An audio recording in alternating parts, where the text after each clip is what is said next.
So about 2 months ago, I started playing Battlefield 1 again, and I started playing it on PC, because I don't play enough to justify PlayStation Plus. I wanted to play on a controller again, so I tried it out, and guess what? BF1 has good enough controls that I can get away with it. But the only controller I had was an old 360 controller. It was drifting all over the place, it wasn't really accurate, so I decided to buy a new controller, and I landed on PS5 controller, because most likely I would get a PS5 anyway. So the controller is really good. By the way, I'm recording this voiceover on the controller, on the mic on the controller, so you can get an idea what it sounds like. But anyway, the biggest improvement over the PS4 controller is definitely the analog sticks. The surface in the middle is flat and the texture feels like a PS3 analog stick, while the outside rim is more pronounced and provides more grip than a PS4 stick, mostly thanks to the star texture on it. The rubber feels harder, but also more durable. The old PS4 sticks were peeling like onions, and I'm confident this is not going to be the case, because the rubber feels more like the PS3 rubber, unlike the soft and weak PS4 rubber. Now, getting it work on the PC was pretty straightforward, but also tricky at the same time. You just go to the Steam settings, controller, general controller settings, and turn on PlayStation configuration support. After that, most games seem to recognize it as a generic controller, but we need to tweak a few things to make it really work. As an example, in BF1, if you just turn it on like that, you will quickly find there's a huge dead zone and you can't really aim precisely at all. So to further set it up, you need to go into Steam Big Picture mode and launch the game. When you're in the game, you press the PlayStation button on the controller and go to controller configuration.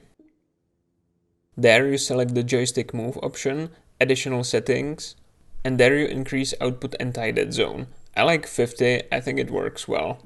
This is basically going to fill out all the missing area that's in the dead zone currently. You can also put anti-dead zone buffer, which is sort of like if your controller is drifting, you can essentially make your own dead zone, because without the buffer there's basically absolutely zero dead zone. I like the dead zone at 5 so far, because 0 seems a little extreme to me, but it doesn't drift actually. The controller doesn't do anything unless you push the stick yourself, which I'm quite satisfied with. I mean, like, there's no game that has such little dead zone as when you set the buffer to 0. I've never seen a game with so little dead zone, and none of the sticks drift at all. Quite impressive, honestly. There's one more thing that you need to set up, and that is the dead zone shape. If you start dragging the crosshair horizontally, you will notice that it tends to go up and down in strange ways. That is because the default dead zone is set to cross, which doesn't make sense at all, and you want it to be circles, so do that, preferably on both analog sticks, and you're good to go. Honestly, the accuracy of these analog sticks, especially because it's possible to set up virtually no dead zone at all with no drift. I mean, as long as it's a new controller, I guess. We'll have to see about that, but I've been playing with it for like 3 weeks. I would say it's between 20 and 50 hours. I have no idea, but I've been playing a lot, and so far there's no drift. I've been setting up the buffer mostly because of sniping, because it just feels weird with no buffer. But the analog sticks themselves are very precise. There's a little bit of wiggle, you know, like this wiggle where you don't feel any resistance from the analog stick. But once you're past that, the controller registers everything, and the wiggle zone itself is not registered at all. So that's very cool. As far as the overall shape, I think it's an improvement over the PS4 controller. It definitely seems more neutral. Going back to the PS4 controller seems weird because the handles at the end are like kind of bigger or something, so the center of the controller seems smaller and it feels a little bit strange but also comfortable. But the PS5 controller is definitely more similar to the Xbox controller in overall shape, at least as far as I can compare with my X360 controller, which is the only Xbox controller I really held. But the short time I've been playing with it, it basically numbed my finger, like seriously. The side of my middle finger on my left hand is still kinda numb, like if I touch it, I can barely feel it. And it's because of this weird shape they have there. It kind of like bends really sharply, and there's nothing like that on the PS5 controller. It's like nice and smooth. The only thing that's a little bit weird is the ends of the handles. It's the only place on the controller where you can feel something flat or sharp there. And at first I thought it was gonna be a problem because it felt weird, but after playing so long, I have no problem with it. The surface of the handles on the sides and the bottom is covered in microscopic PlayStation symbols, and they do catch junk. I mean, I've had it for 3 weeks and there's already something on it, like what the hell, man? How is it gonna look after 5 years? But maybe it won't last 5 years because you will throw it out when it starts drifting. But I guess you get increased grip or something. I can't say I had an issue with that ever, so I don't know. Other than that, share and options are clicky now. Touchpad is still touchpad. Buttons are the buttons. They pretty much feel the same. The triggers are more Xbox-like, but only like by, I don't know, 20%. It's a little bit better than the PS4 controller, but it's still very similar.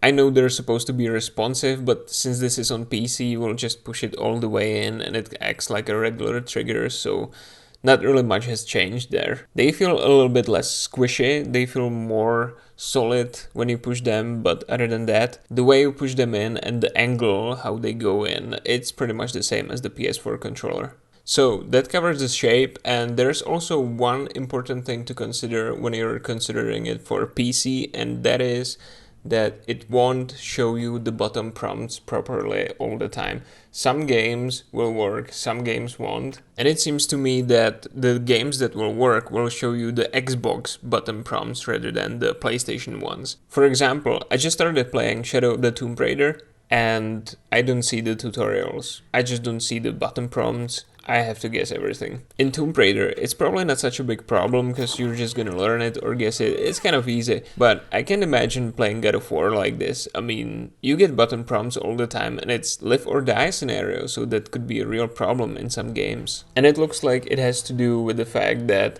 the games themselves are not supporting the PS5 controller, but the Steam does. So the game cannot really tell if you have a PlayStation controller or an Xbox controller.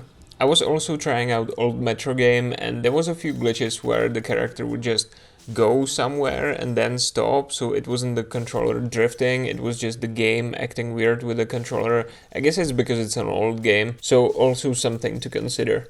Overall, I feel like it's a great controller with a little bit wonky compatibility. If you're going to play just one game forever, like, you can definitely get this controller. It's an amazing controller. Also, if you really want to play with the controller and you're battling a game with terrible dead zone or anything like that, the Steam basically takes over the dead zone settings, so there's that. So there are some pros to this. I just don't think the Steam support is enough to justify the purchase over the Xbox controller, which should work with basically any game on Windows. But as far as the precision of the analog sticks and aiming in the FPS games, it's fantastic. There is also one thing that I noticed, and that is the analog stick is grinding. Honestly, it's pretty normal. I had it on all of my PlayStation controllers, but I'm surprised it's already happening like quite visibly after like 3 weeks of gameplay. As I said, this is pretty normal, but one has to wonder, how does the dust that goes into the analog stick mechanism impact its lifetime?